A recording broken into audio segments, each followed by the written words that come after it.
I would have beat every heavyweight that ever lived before me.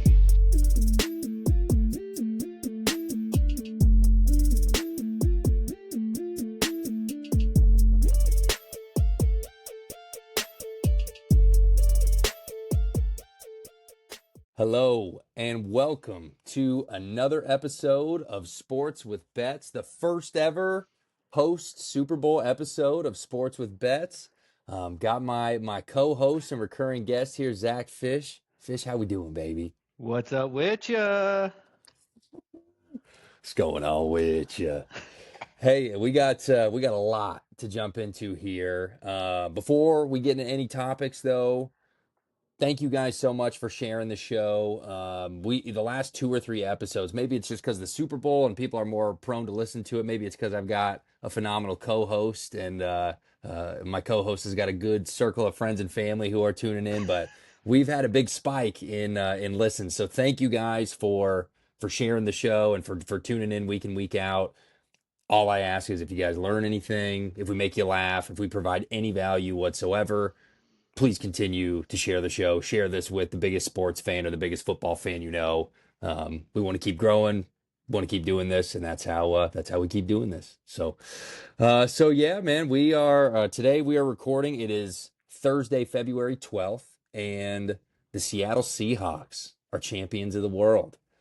How many people out there do you think had a future on Seattle to win the Super Bowl in the beginning of the year? Not just like, oh, I'm a huge Seahawks fan. Like I'm maybe guilty of putting a future in on the Titans to win the AFC South every year, regardless if I believe it or not. How many people you think placed a bet and really believed in the beginning of the year that the Seahawks were going to be Super Bowl champs? Yeah, outside of Seattle, it can't be that many, right? Yeah. I certainly didn't think so. I have to eat my crow where I said, yeah, I thought the Patriots were going to. I got caught up in the vibe. I got caught up in the Vrabel vibe, and I thought the Patriots were going to take it. But congrats to Seattle. Man, I'm with you, man. That was I just never would have expected it. I never would have saw that. And it's funny because now the way too early power rankings are coming out from, ESPN and NFL Network. So I was just doing some surfing the other day and I was like, I'm curious, what were the way too early power rankings this time last year? And of course, everybody's got Philly number 1, Kansas City number 2 on the power rankings. Of course, you have to. They just were in the Super Bowl. I didn't find a single preseason power ranking that had either the Patriots or the Seahawks higher than the 17th ranked position in the NFL. Not a single one. So all of them were like Seattle was like 17, 18, 19th, and then New England was like 22, 23, 24. Crazy. Wow. So Yeah, I would have thought Seattle would have been at least like top 10, maybe, but golly. Darnold, you just never know. And Darnold. new coach. Yeah, there's a lot of unanswered questions, but they answered them for sure, man. And I mean, what an ass whooping that game was. Like first half was a little boring. People were, bitching about it online. I get it. It wasn't the most exciting. I like watching special teams. I like watching defensive football personally. So I enjoyed the first half, but it was like 50-50 the group that we were with. Some people were like me enjoying it. Some people were complaining that it wasn't like the NFC Championship game. But I feel like watching that game, not even I feel like, just my takeaway from that game is, I mean, the Seahawks were by far the best team in the NFL all year. And it really, really showed. Like the disparity between the Seahawks and the Patriots, there's a way bigger gap than I think we even anticipated. I won my bet. I had Seattle minus 9.5. They ended up winning, so I made like $30 on the Super Bowl. I think also, going back to something else, and, a little inside running joke has been the Caleb curse, that anything I bet on or root for, the opposite happens.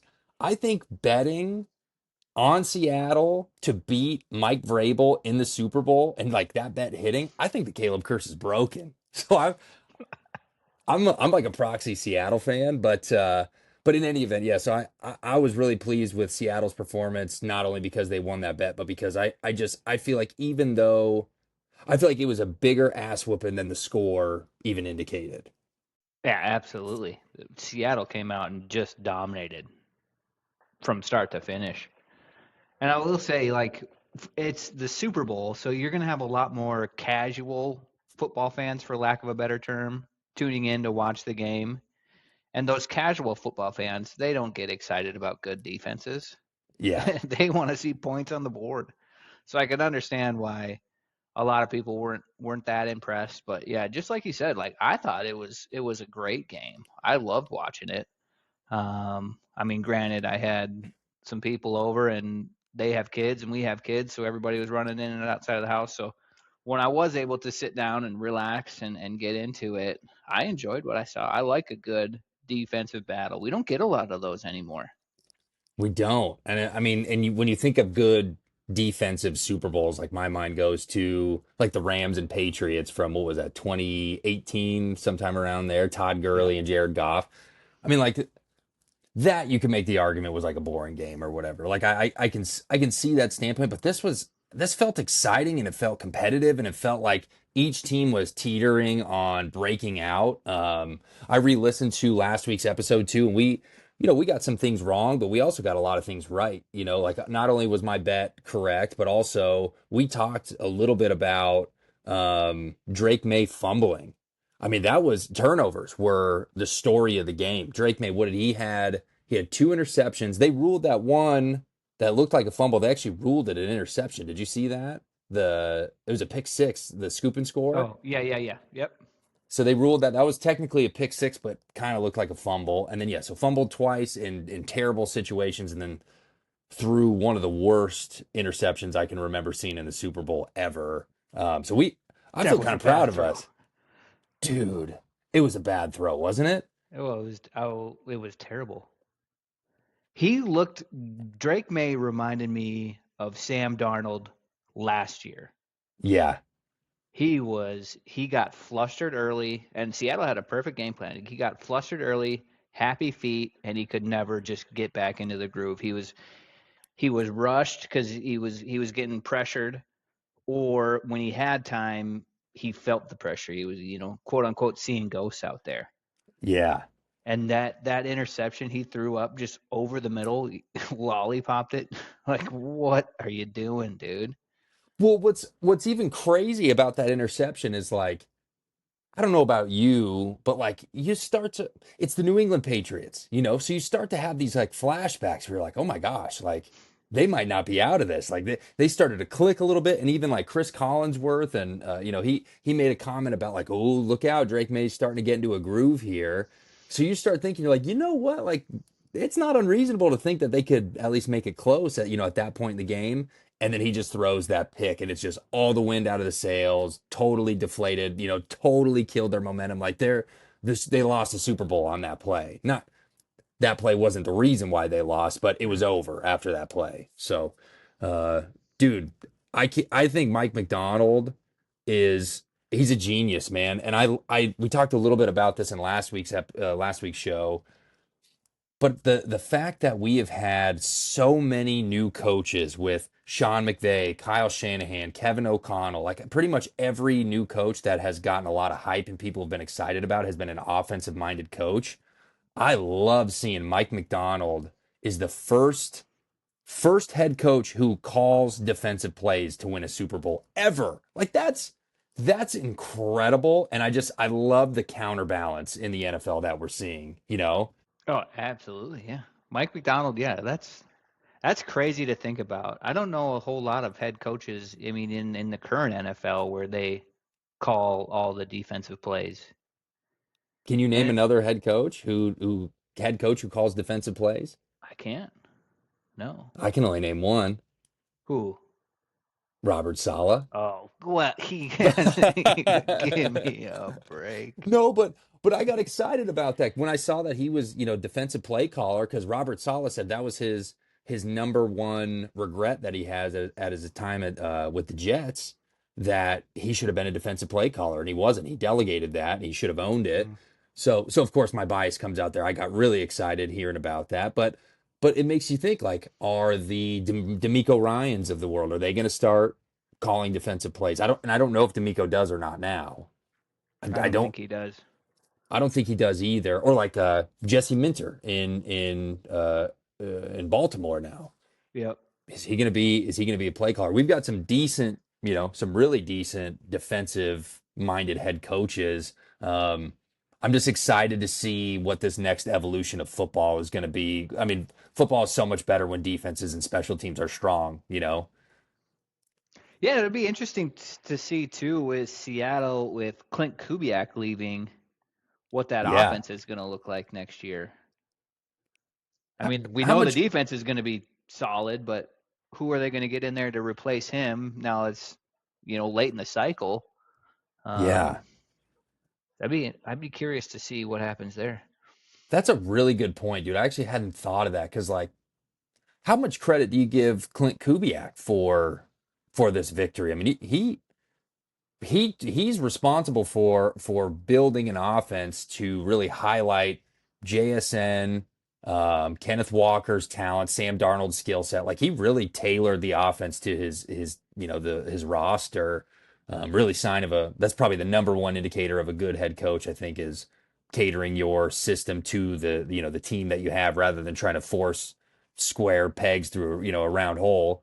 Um, yeah, so yeah, Clint Kubiak does. He deserves a lot of credit, and that makes me a little more excited for Vegas. With them having Mendoza and Ashton Genty back there. Well, and yeah, how much will Seattle's offense struggle, or will they skip a beat? I really don't Right. know. That's a really good question. Yeah. Well, and then Kenneth Walker just got himself paid.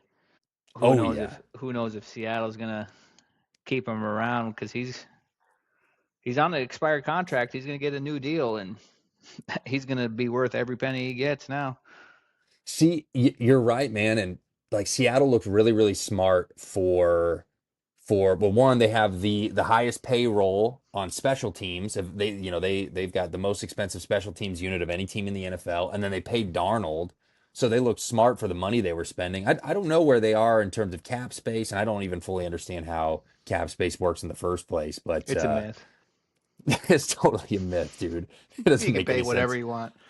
It's like Bitcoin. Like I know it's real, but I don't get it at all. So yeah, man, that's interesting. We'll see how much because yeah, Kenneth Walker, he deserves a fat check. I mean, he looked like the best running back in the NFL after Charbonnet went down.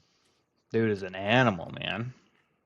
And he was like that Absolutely. coming out of Michigan State. We knew he had it, and he had a decent, solid rookie year, and then they brought in Charbonnet, and they can kind of been a tandem. So we never really got the chance to like totally show what he's all about until that So Super Bowl on the biggest stage. He showed out.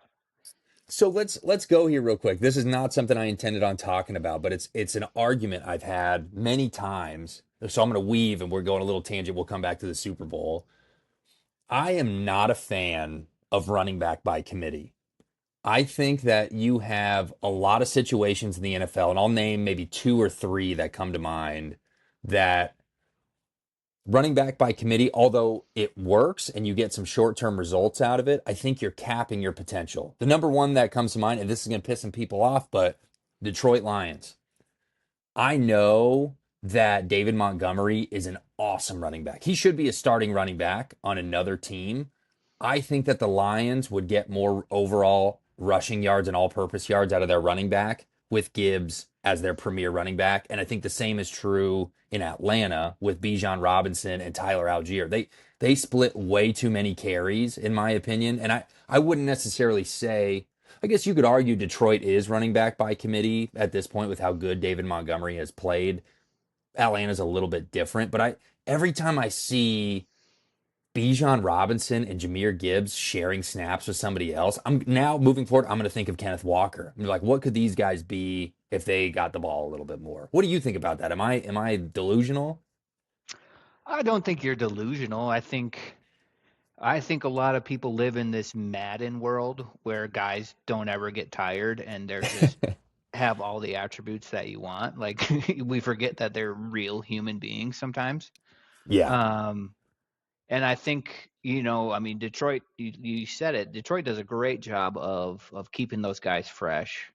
yeah, Tyler Algier comes in and he gets those hard yards and nobody's questioning whether, you know, Bijan or Jameer Gibbs are a premier running back in the NFL, and I think they would even say they like having the guy behind him, knowing they can trust him to get the job done if they got to come out and catch a breath or whatever the case may be.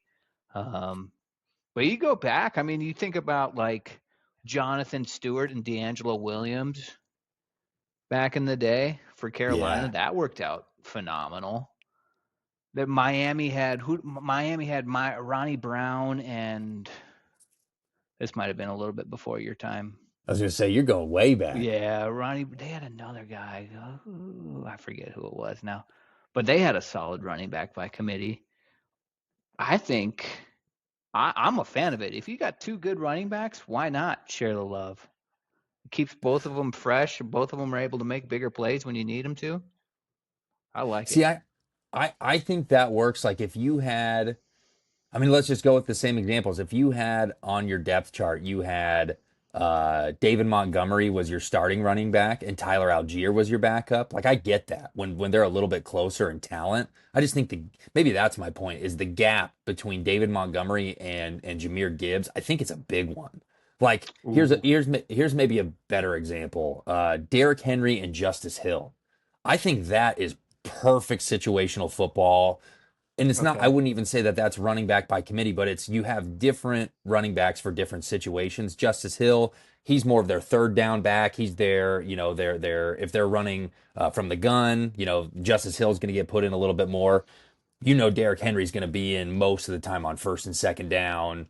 And they let the Ravens do a good job, or at least historically they've done a good job with Harbaugh getting Derrick Henry the rest that he needs that he didn't used to get in Tennessee. So I think that's a good example of how there's no argument. The gap between Derrick Henry and Justice Hill is massive. The gap between Bijan and Tyler Algier is here. And although you might have Jameer Gibbs and David Montgomery are a little bit closer, I think you get more overall production if you split it 70-30 rather than 60-40 or 55-45. That's my argument. Okay. Agree to disagree. That's I totally don't know. fair. Like Okay. I'm trying. Like if I'm a coach or a GM, like I'm trying to get as much talent on my team as I can possibly get, and then It's only one. maximizing that talent. There's only one ball. Yep. Agree to disagree. That's fine. I understand the counter argument, but that's just that always irritates me. Running back by committee. But getting back to the game here, yeah, Kenneth Walker, absolute stud. I mean, it was pretty obvious even before halftime. It felt like, oh yeah, this dude is either the kicker or Kenneth Walker is going to get Super Bowl MVP. And I'm glad it went to Kenneth Walker. That was really awesome to see. He's for sure going to get paid. Trying to think of what any other notes or any other things from the game that I'm missing. No, yeah, I already said it, but yeah, I thought Drake May. I mean, he's young, so there's a lot of potential there, but he just didn't show out like I wanted him to. He might be Dan Marino though too. He might this might be the only time Ooh, he you're ever gonna put makes that it. on him? I Wow. might put that on him. I'm really taking the breaking of the Caleb curse out for a test ride here. He could. I I think you're blinded by your Vrabel hate a little bit. I just need the Titans to make the playoffs and it'll go away. But yeah, I don't know, man. It's hard because the Patriots did look really, really good this year, playing against the easiest schedule and maybe the easiest path to the Super Bowl ever. And it kind of showed. I don't know. I thought going back to what I said earlier. Either way, the gap between the Seahawks and the Patriots was massive. The Rams would have beaten the Patriots in the Super Bowl Right. easily. You Yeah. know. Um, yeah. So a couple other things from the game that I had were, the commercials. I'm not a halftime show guy and I'm not a commercial guy. Like, and I will never like get political on this show. It's like it's what a waste of time it is. But like, come on, guys. You're gonna what are we doing? Like you're not gonna watch football because of the Super Bowl halftime show, or you're gonna change the channel and streams. Like, oh my gosh, that is way too much work. That's all work for no reward. Go go grab a beer, go, I don't know, smoke a cigarette on the back porch, go refill your plate, do anything other than get mad about the Super Bowl halftime show. So that was so goofy. And then like commercials, I'm not usually like a commercials guy, but like I got a little weird watching the commercials this year, and I'll be curious if you feel the same way. That I'm like, man, our country might be in trouble, dude. Like all the commercials are AI, Nice. crypto, GLP-1s, so whatever Ozempic shit, and gambling. I'm like, okay, so that's what our economy is propped up on, is everything that's fake. I mean, the halftime show, I was like, come on, if any, luckily nobody who I was around had a problem with the halftime show, but I can't imagine the people who are pissed off about anybody. I literally don't care who it is. I'm still gonna watch the football game. But the Super Bowl commercials, they made me feel a little uneasy, I guess. Or it was weird, like feeling like you're in a Black Mirror episode, kind of. Yeah, I like so for the halftime show, I don't know. Like Bad Bunny is just I don't that's not my wheelhouse. I couldn't tell you a single song. I still can't tell you a single song because I couldn't understand a word he was saying. It was so Right. I Yeah. don't know. Even if I wanted to go, oh, that would sounded cool. I want to go look up that song. I have no idea how I would even search that. But yeah, and I mean it's okay to just say, well, that wasn't for me. It's Yes. okay. Like I think we lost that as a society. You can just say, "Oh yeah, it's not for me," and then move on with your life. Like you were saying, don't watch it. Who cares? Like, just move Yeah. on. Um, but I do remember there was one good Budweiser commercial, and I always look out for Yes. Budweiser. Always comes with the heat. There's Yes. that young horse, and then it's like a young eagle that you can see him growing up, and then like the last shot is like the eagle soaring off the horse's back. Oh dude, that was Yes. like hell yeah, Yeah. America right there. You know Hell what I yeah. mean? Like I I'll get could not behind agree that. more. Yeah, that's the only commercial that I like. Even you saying it, I got like it's a little cheesy, but I got like goosebumps because it was good. That was the one that was lasting for me. Of like, all right, that's what a Super Bowl commercial is supposed to be. Right. But That yeah, was a good one, those GLP-1 commercials are getting way out of hand. dude. Way Come out of hand. on, what?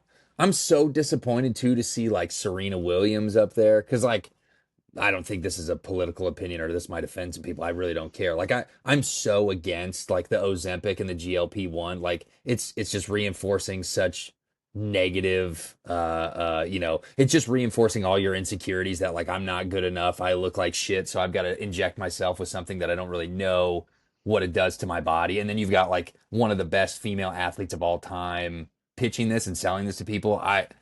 I'm with you. Every time I see those GLP-1 commercials, I'm like, enough. I'm sick of this. I don't need to see any more. Yeah. So And I mean, that's the whole healthcare industry in general. And that's a topic for, not for this show, but I mean, how are they affording to pay for all these commercials? come Are on. they providing healthcare at a low price for their patients? No, they're not. So, No shot. Yeah, we'll stick to sports with Betts and Fish, but maybe we'll do politics with Betts and Fish, another side yeah. show. That'll be our spinoff. Or just talk about society. But yeah, so halftime show, give me a break. I thought Bad Bunny was at least entertaining. Again, I'm with you. I don't speak Spanish. I didn't know a single word he said. It was pretty good, and or at least as captivating as Lady Gaga or Usher or Justin Timberlake was to me. Like I didn't think it was anything different. But a couple of things that I saw, so the kind of the aftermath of this game, some really interesting anecdotes or statistics here. One, we talked about it last week where John Schneider, the GM of the Seahawks, he was the first GM to ever make it to a Super Bowl with a new head coach and an entire new roster. Not a single player from his previous championship or previous Super Bowl appearance made it back. Now he becomes the first GM to win a Super Bowl with a new head coach and an entirely new roster. That's like We should talk about that more. That's a really, really amazing accolade. Like if I was John Schneider, I would tell everybody that. When they ask me about the Super Bowl, that's what I'm talking about. So that was really impressive. But the most impressive stat, and fact check me on this. I don't know if this was like an AI stat or not. Seattle, first team to win a Super Bowl and commit 0 turnovers the entire playoffs. That's insane. That's insane. How do you do that? I mean, I saw that statistic and I was like, this can't be real. I didn't really fact check that necessarily, but I was thinking back.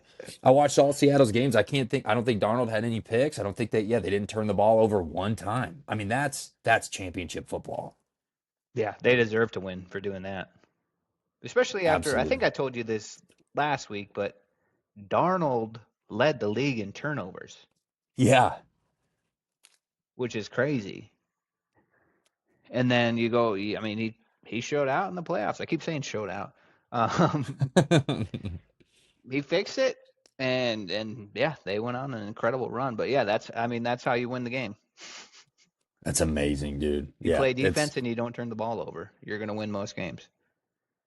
I mean, this is crazy because I just wanted to fact check because, you brought that up last week. Seattle had 28 turnovers in the regular season, second most in the NFL, 0 in the playoffs. What? That's incredible.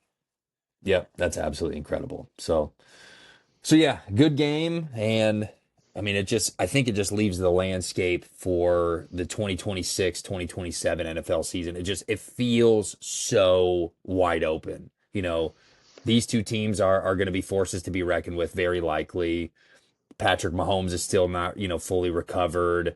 The NFC is just a freaking gauntlet. Good luck making it out of the NFC. And then the AFC has a bunch of really, really good teams that have a lot to prove. So, yeah, man, a lot to be excited about. Looking forward to this next year for sure.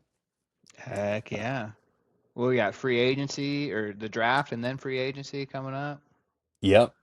The NFL just, they got the calendar figured out. They just keep you hooked. They totally do. I want to touch on free agency here in a minute. Another thing that we were right about in the one of us was right about in the last episode was NFL awards. I did predict the 3 out of the 4 correctly, which it wasn't very hard. I think I may have taken the favorites on 3 out of the 4. But yeah, Myles Garrett, Defensive Player of the Year, Matt Stafford, MVP, and Jackson Smith-Njigba for Offensive Player of the Year was pretty awesome. Of course, we knew that Mike Vrabel was going to win Coach of the Year. But yeah, NFL awards, I will say we kind of talked a little trash on the Hall of Fame and on the Pro Bowl last week. But I think the NFL awards, I think they do still mean something. They feel more meaningful than those other 2 that I mentioned, right? Yeah, absolutely. Yeah, the NFL awards are actual real awards that you have to earn, not the Pro Bowl. Yeah. But I feel like, because they gave CMC Comeback Player of the Year. Yeah. So that's why they gave JSN Offensive Player of the Year. You're absolutely right. I think, in my opinion, I'm not going to follow the crowd. I'm not a sheep. I'm still saying CMC had a better year than JSN did. Hey, you can't give the guy Comeback Player of the Year and the Offensive Player and the MVP. You got to draw the line somewhere. So they just limited to Comeback Player of the Year. I get it. Oh, that's good. Yeah, so NFL awards, it was entertaining. It did still feel meaningful. I love seeing Stafford get himself an MVP. He deserves it. I can't believe this is his first one and probably his only one. We'll see what he does next year. Yeah, so NFL awards was good. Another thing we were right about was Stephon Diggs. Did you see that? Stephon Diggs and Cardi B, they didn't even last from the AFC Championship to the Super Bowl. They were broken up at the Super Bowl. What on earth? I couldn't care less about those 2 people. But yeah, it's Stephon Diggs. Like I told you, he's a terrible person, terrible human being. So Yeah. good for Cardi B getting out of there. Good for her getting out of there. And Stephon Diggs has got a rough road ahead of him where he just got broken up with by one of his baby mamas. He's got another baby mama to deal with who was front row at the game. I think that's what I was reading into. That was kind of why that conflict between him and Cardi B started. He just lost a Super Bowl and he's got to go to court for domestic assault, so or domestic violence. So he's got tough sledding ahead. I think if I were the NFL or the New England Patriots, I probably wouldn't have promoted Stephon Diggs as much as I did. So what are you gonna do? How are you gonna learn?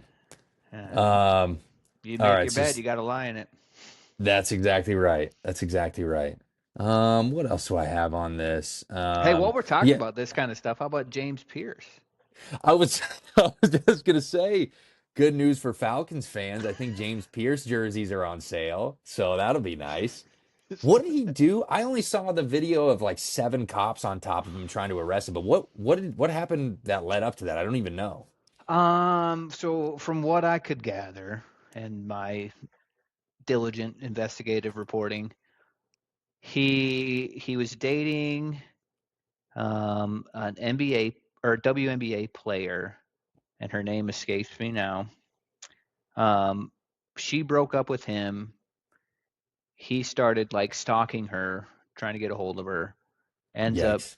going to her apartment, ramming his car into her car, Big yikes! fleeing in his car because the police came, hits a police officer as he's driving away, turns into a chase scene.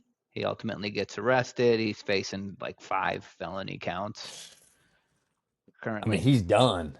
He's Yeah. done, right? I mean, I think each one of those counts is like a minimum of 5 years.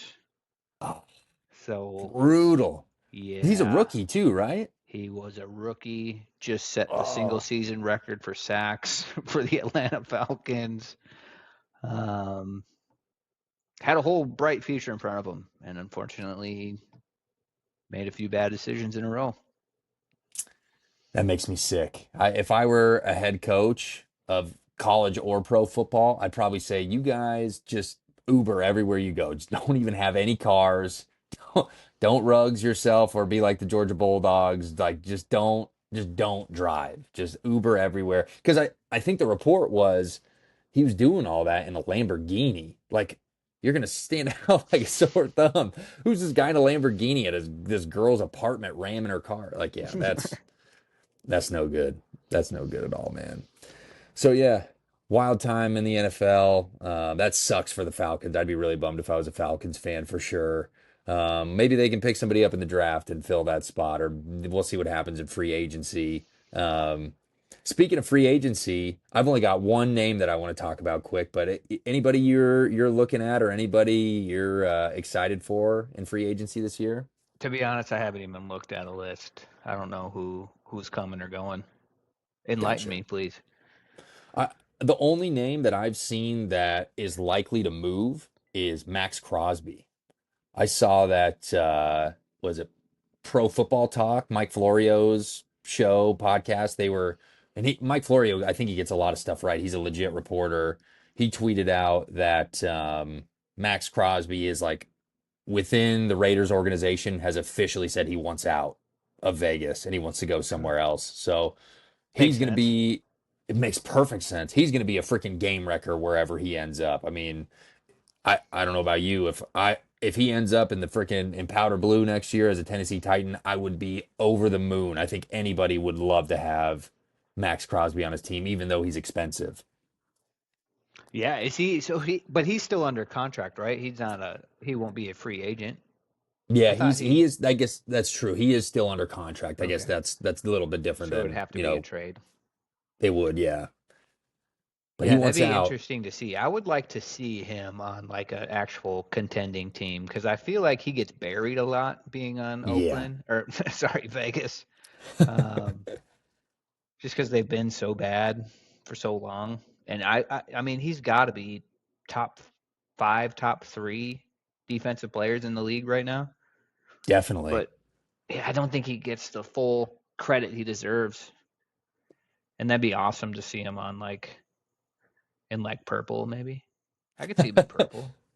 I could see him in purple, dude. Anywhere where he's not going to be like in Vegas, he's automatically double teamed every single play. You know, Hmm. if you can have somewhere where there's another defensive tackle or defensive end that takes some of the pressure off of him, I mean, that'd be badass. So I'm hopeful that those reports are true because if it is, I mean, Tennessee Titans just so happen to have the most cap space in the NFL, whatever that means, and I would love to pick up that contract. So, yeah, but maybe that's something we'll cross that bridge when we get there because I don't really know who we should be watching in free agency. I did see that the Cowboys did a franchise tag on George Pickens. What's a franchise tag? So basically, you get another year from the guy, but you have to pay him the average salary for the top five current players in that position. Got it. So it kind of, I mean, it's good for the franchise because you're keeping the guy in the building, but ultimately it could end up badly because you're preventing him from going out and getting a more longer term deal where he might be able to get a little bit more money. Um, Yeah, so that's interesting. yeah, it's kind of a tight line you got to walk there with that.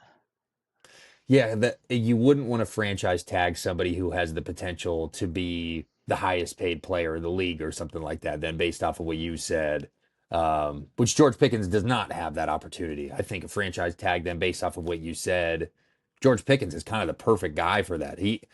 I don't think he should be. He's not a top. You can't say he's a top five wide receiver in the NFL. But if he's going to get paid like one, I think he's a guy who probably thinks he deserves to be paid like one. So he probably the perfect fit for a franchise tag based off of the way that you put it, in my opinion. Right. Yeah. For Dallas, I mean, you get that for 1 year. You just got to pay him and then figure it out next year. A lot of times, teams will do it in the hopes of working out a more longer term deal. They'll just do it as like a bridge. Um, so Yeah, that would be interesting to see. I don't know if Dallas would want to commit a whole ton of time and money to George Pickens with I mean he's going to be a number two. And I don't know about his attitude about being a number two. You know what I mean? But I don't yeah, necessarily think he's good enough to be a number one. We saw it in Pittsburgh, and he was okay. He wasn't like phenomenal by any means. I think he thrives in that number two kind of position. Um, so yeah, it'll be interesting to see what Dallas does. I mean, Jerry Jones is always a wild card, so that's fun to watch. yeah. He might just end up trading him for no reason, you Right. know. That's what that could. I mean, that could very well happen. Yeah.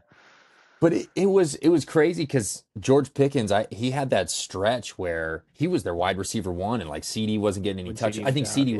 was out for a bit, and then when he came back, CD wasn't getting any touches, and Pickens was balling.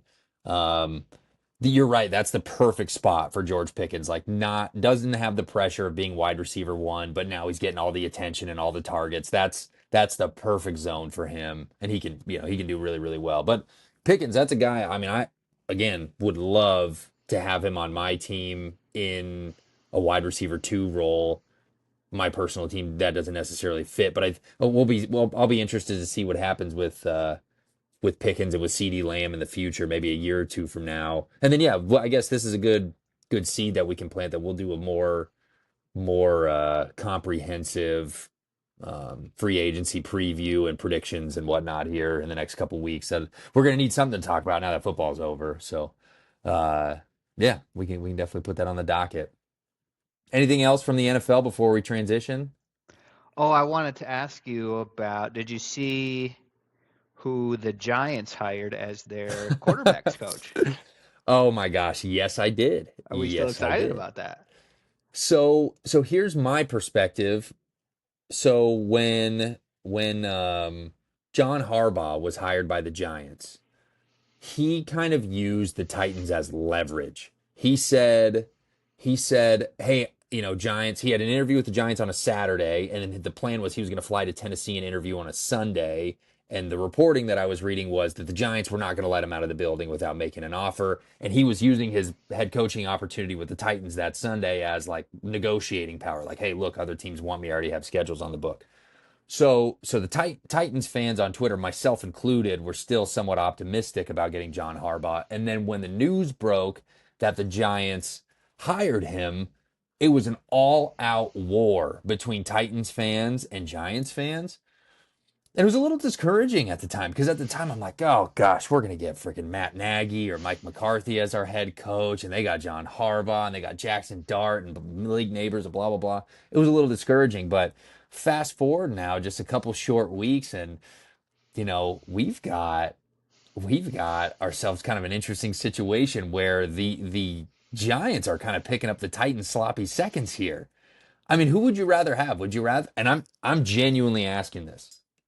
Would you rather have Robert Saleh, Brian Daboll, and Gus Bradley as your defensive coordinator, or would you rather have John Harbaugh, Matt Nagy, and Denard Wilson, who was the Titans' ex defensive coordinator last year, who had like the 31st worst defense in the NFL, with Brian Callahan. I referred to him as Brian Bin Laden for the majority of the season when he was the Titans head coach. Who would you rather have? I mean, you know who I'm going to pick, but who's the better coaching staff, the Giants or the Titans? I'd take the Titans current coaching staff with the Giants roster. Oh, that's brutal and so true. Right. That is so brutal. So I can't wait to see how Matt Nagy and Brian Callahan are going to screw that offense up. Leader of men, both of those guys. Holy. Oh my gosh, yeah, I'm sure Bin Laden is recruiting Matt Nagy into the Taliban right now as we speak. So we'll see. Yeah, that's a good one. I forgot about. I saw that. Was it today or yesterday they announced him as QB coach? Yeah. I thought that Downgrade. was You go from Brian Daboll to yeah. So that's an interesting storyline. That'll definitely be a topic of conversation where you have Brian Daboll coaching Cam Ward and Brian Callahan coaching Jackson Dart. They kind of did a little wife swap action there. It'll be interesting. Yeah. That'd be fun to see. Fun Hopefully. stuff. And I don't know. The offense under the Giants could be absolutely terrible with those guys. I don't know. And in all likelihood, there's a very high likelihood that these two teams could win maybe 10 to 12 games combined between the two of them. So that might it be might be high. I wanted to say 10, yeah. 10 games is over under 10 games. I'd probably take the under on that. Yeah, okay, that was a good point. I forgot about that one. Other things that I've been paying attention to a little bit are, again, we talked about the NBA last week. Trade deadline hit. Didn't really care. One thing that I saw that was of concern was, I guess the Grizzlies tried to trade Ja Morant, and I've never heard this before, but it was reported that Ja Morant has negative trade value. Like that they're doing you a favor by taking Ja Morant off your hands. I don't know about that, man. Maybe I'm just so removed from the NBA that seems ridiculous and I don't know what I'm talking about. But he's still a good player. And I really feel like Ja Morant has gotten like the short end of the stick. Like you saw that big brawl, right, this week in the NBA. Who was at Charlotte and who was that against? Detroit? Yeah. I don't even know. Was it Charlotte and Detroit? I think so. Either way, I couldn't name any of the players involved, but they announced the suspensions for that brawl. And I mean, that was a big brawl. That was pretty nasty. On average, it was like 2 to 7 games for everybody involved in that. Ja Morant got suspended 25 games for showing a gun on Instagram Live that he owned in a state where it's legal to open carry in Tennessee. I think he kind of gets a bad rap, and people want to make him the next Allen Iverson when he's really not that. So I thought that was interesting. And then also from the Grizzlies' perspective, I don't really care about Ja Morant having negative value because we traded Jaren Jackson Jr. to the Jets for 3 first-round picks, and it was announced, I think, today that he's having season-ending surgery on his knee. So I feel pretty good about the Grizzlies trade deadline with the small amount that I still care about the NBA. But looking at the Timberwolves, Mike Conley just, what did he leave his house? Did he just start driving out of Minneapolis and do a U-turn? Like, what Never left the happened there? couch, bro. Never left the couch. I think Crazy. he knew, and I think the Timberwolves knew that was going to happen. Because when that initial trade, they traded him for nothing. They didn't. I don't think they got anything in return. It was No. part of like a 3-team deal. Then he gets traded from, I don't even remember who he went, or like I think he went to Chicago, or he didn't go to Chicago, but I think he got traded to Chicago, and then he got traded to Charlotte, and then Charlotte releases him because he's been traded twice. He can still sign back with us. Boom! It's a chess move by the front office of the Timberwolves. So now we can sign Mike Conley back at the veteran minimum, save some cap space, get underneath it, and we keep him in the building. Because when they got rid of him, and I didn't know all this was going to transpire, I was upset. I was like, Yeah. that's not the guy you get rid of. Yep. When you make the NBA or the Western Conference Finals 2 years in a row, and then you're looking to make some moves to finally get over that hump, Mike Conley's not the guy you get rid of. He's a I would. centerpiece. Yeah, absolutely. I mean, granted, he doesn't play a whole ton of minutes just now because he's freaking 38. So, but he's that total locker room guy. He knows the championship mentality. He's got to teach these guys how to carry themselves. So I love Mike Conley. I know you love Mike Conley because he played for Memphis too, and he Oh was the yeah. same dude. I wish he was 10 years younger, but it is what it is. Heck yeah, man. I remember playing back like NBA 2K11, 2K12 when I would do like dynasties with the Grizzlies. I think Mike Conley, I had him averaging like 45 points a game or something like that. Like he all-time 2K guy, but he's yeah, phenomenal floor general, leader in the locker room, veteran experience. And someone's going to need to pass Giannis the ball in Minneapolis next year anyway. So that could be Mike Conley. Dude, that's what I thought when they got rid of Conley, it cleared up some cap space. I'm like, okay, Giannis is coming. Yeah. But we don't have any draft picks for a while because we traded them. We gave up 5 of them for Rudy Gobert, and that's a whole nother story. It drives me to drink. Yeah, the NBA was, I mean, I think it was an interesting trade deadline, but the bigger names didn't move. I thought the big names would be Giannis, obviously, Draymond Green stayed put, and then John Morant stayed put. I mean, they were all expected to find new teams. So we'll see what happens. We'll definitely talk more about the NBA come playoff time. I'll watch Yeah. the playoffs. I'll watch the finals. I'll get excited and get roped into the storylines. But right now, get me to the playoffs. Don't really care. Dude, I was having a conversation with a buddy of mine, and it's just like I can't get excited about NBA regular season. The No, players aren't even excited to play. Half the no. time they're just, I mean, they take the first 3 quarters off, and then maybe if they're still in the game in the fourth quarter, they might try a little bit. But it's like Yeah, if the players don't even care, why should the fans? You know what I mean? Like, 100%. And we talked about it last week too, where it's like this is the only sport you have where superstars are too fat to play the game. Like what? Yeah, you can't even watch your macros, and you make millions of dollars and have a private chef. Like, no, I'm not going to watch NBA regular season. yeah. There's 84 of these damn games. No way. So And I'm with you, NBA man. money is insane, dude. That's a whole nother story. NBA money, like if you're good in the NBA, you're making 40 to 50 million dollars a year, Insanity. and I don't you're get gonna, it. if you're LeBron, you're taking 60% of the games off. You Joel Embiid, you Yeah, know, dude. golly, yeah, it is crazy. We don't talk about that enough. The amount of money that NBA players make compared to the other pro sports. Like I'm trying to think of some good examples. Like a really good example that comes to mind would be like Bradley Beal. People should look up how much money Bradley Beal has made in the NBA. Like Bradley Beal is a good example. CJ McCollum. Like you've got these guys who are like above average players, but they're getting paid. They would be the highest paid player if they were in the NFL. Yeah, Like it they're doesn't make making any 30 to sense. $40 million a year. Yeah. I think Bradley Beal's still making 40 mil. Like what are we doing?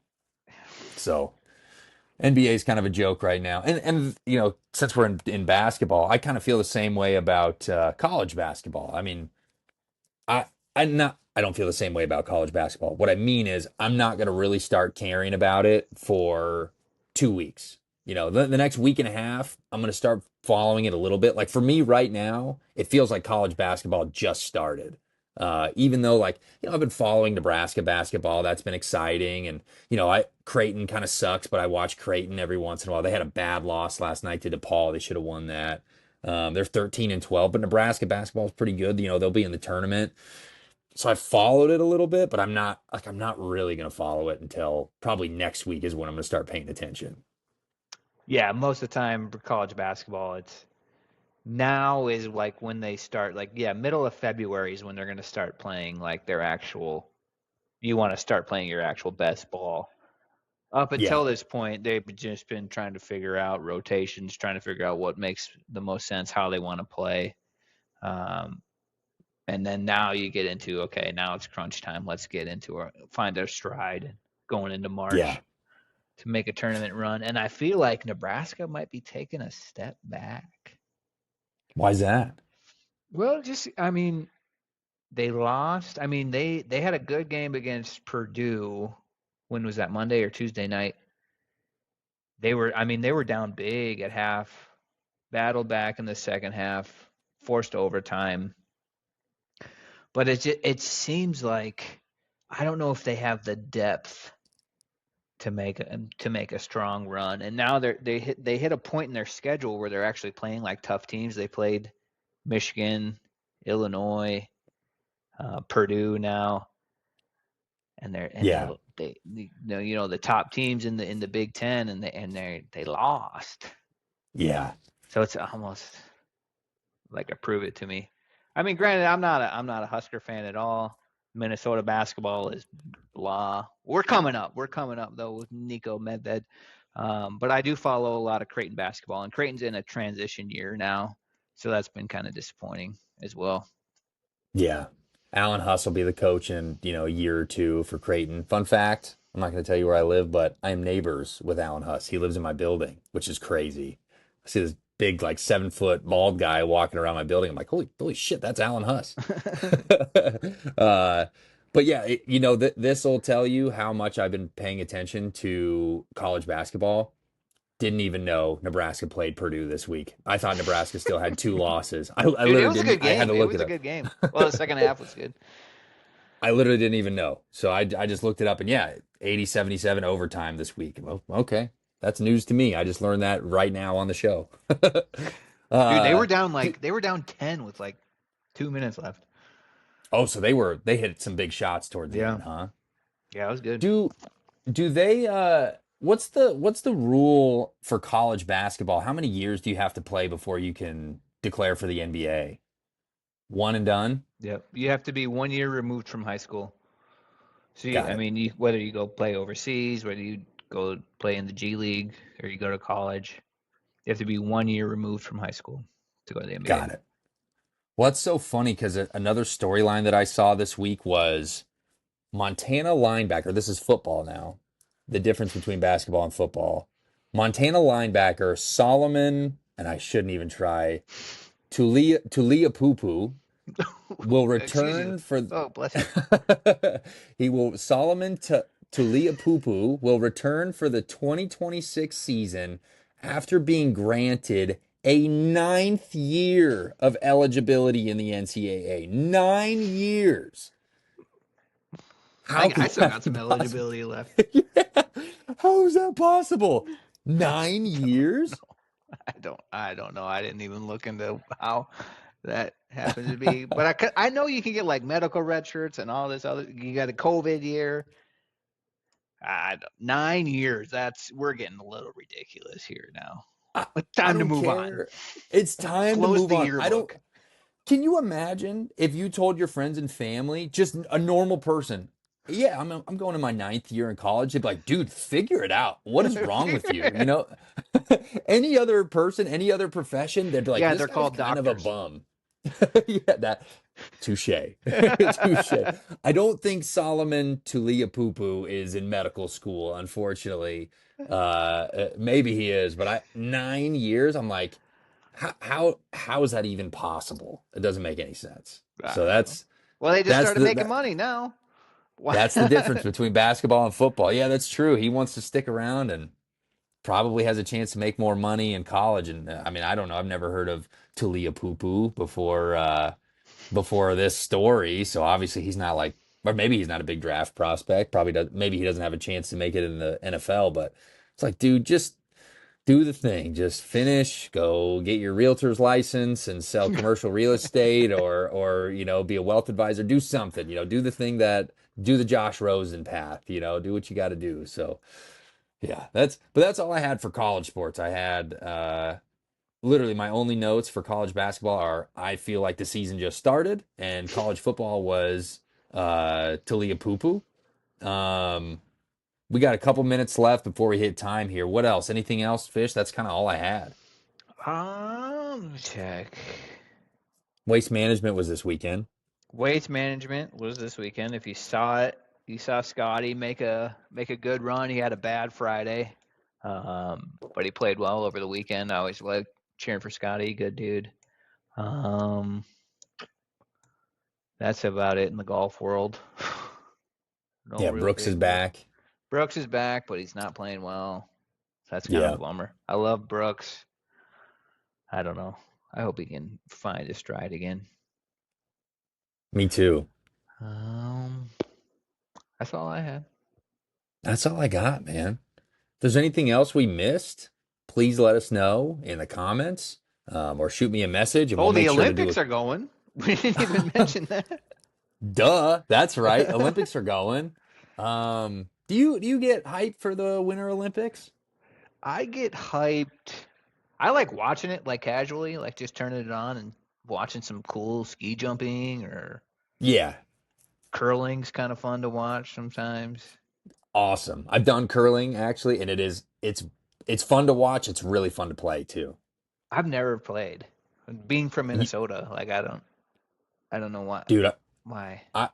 I know your skill set, and you're like sneaky athletic and like good at you're Sneaky? Because I'm you white, huh? are. Because I'm white. The white guy's It is. always sneaky athletic. But you are athletic. You're fit. You've got a nice, like, I've seen you play bags and golf and softball, baseball, and you'd have good touch in curling. You'd be a hell of a curler, I promise. That'd be sweet. I'd like to try it. Yeah, I know there is like a league or like a club here in Omaha that does it, but I've never like sought it out. That'd be fun. But what I was I did it getting at to oh, is hockey. yes, yes.